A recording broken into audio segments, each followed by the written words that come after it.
नदीत दुर्मिळ जातीचा मांडूळ साप सापडला। मोहपाडा आणि आंबिवली येथील रुपेश जाधव यांच्या राहत्या घराजवळ गवतात साप असल्याचं दिसून आल्यानं रुपेशनं त्याचे सर्पमित्र अक्षय अरुण गायकवाड यांना फोन लावला आणि साप असल्याची माहिती दिली। यावेळी सर्पमित्र अक्षय यांनी सांगितलं की सापाची ओळख नसल्यामुळे कुणीही सापाच्या जवळ जाण्याचा किंवा सापाला इजा होईल असं काही करू नका असा सल्ला दिला व त्वरित सर्पमित्र अक्षय गायकवाड यांनी घटनास्थळी धाव घेतली। पोहोचल्यानंतर साप गवतामध्ये असल्यानं त्याची लगेचच ओळख होत नव्हती, कारण हा साप आपल्याकडे मिळणं अशक्य असल्याने मनात शंका होती। परंतु चाचपणी केल्यानंतर ओळख झाली की हा मांडूळ बिनविषारी दुर्मिळ जातीचा साप आहे। याला दुतोंड्या असंही म्हटलं जातं। या सापाची बरीच अंधश्रद्धा असल्यानं तस्करी केली जाते।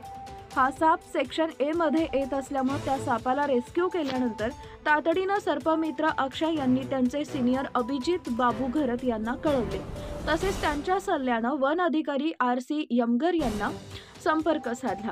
यानंतर वनाधिकारी यांच्या समवेत या अतिशय दुर्मिळ होत चाललेल्या मांडूळ प्रजातीच्या सापाला जंगलात सोडून एक सर्पमित्र असल्याचं कर्तव्य पार पाडले। सर्पमित्र अक्षयच्या या धाडसी आणि कर्तव्यदक्ष प्रयत्नांमुळे रसायनी परिसरामध्ये कौतुक केलं जातं।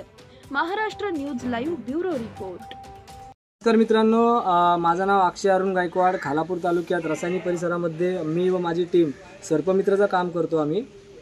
काल सकाळच्या टायमिंगला 10 ते 11च्या टायमिंगला रुपेश जाधव यांनी आम्हाला साप असल्याचा कॉल केला होता। मी व माझी टीम प्रवीण आखाडे आणि मी असं आम्ही दोघे जण साप पकडण्यासाठी बघायला गेलो घटनास्थळी गेल्यानंतर आम्ही ॲक्च्युली जाताना विचार केला होता की धामण किंवा नाग्याचा साप असू शकतो, पण ज्या टायमिंगला मी हा साप बघितला त्या टायमिंगला मी स्वतः शॉक झालो की हा साप आपल्या इथे आढळून कसा आला, कारण आपल्याकडे रिअर आहे, आढळण्यासाठी खूप रिअर आहे, आपल्या कमी प्रकारे आढळतो। या सापाची महाराष्ट्रामध्ये मोठ्या प्रमाणात तस्करी केली जाते। हा सेक्शन ए मध्ये मोडणारा साप आहे। या सापाचं नाव म्हणजे मांडूळ आणि इंग्लिशमध्ये त्याला रेड सँडबॉ असं म्हटलं जातं। तर तो आम्ही रेस्क्यू केला, सुरक्षितपणे रेस्क्यू केल्यानंतर माझे जे सिनियर आहेत अभिजित दादा घरत आणि दिनेश दादा ओसवाल यांना मी त्वरित कळवलं की मला मांडूळ जातीचा साप भेटलेला आहे।